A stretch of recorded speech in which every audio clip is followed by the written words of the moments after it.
another weird twist with this JFF election. We're hearing the head of the referee's body, Mr. Peter Prendergast, announcing that the referees might not vote in the pending election on the grounds that they don't want to take any sides in the election because they have to work with either of the candidates that win and become president. So I want to ask Mr. Prendergast and the referees this question.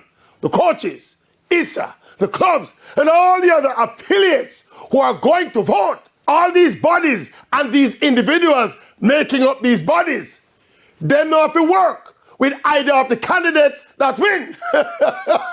Me don't understand the referees. Why do they feel they have a bigger claim to neutrality than everybody else in the process?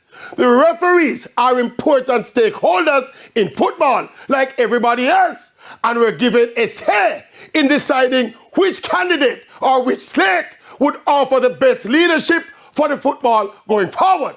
It looked like Prendy think this is a Premier League or a Manning Cup final. This is the JFF election, Prendy. You deserve a red card. You deserve a red card. No, I'm the one. That's what the red card. What the red card?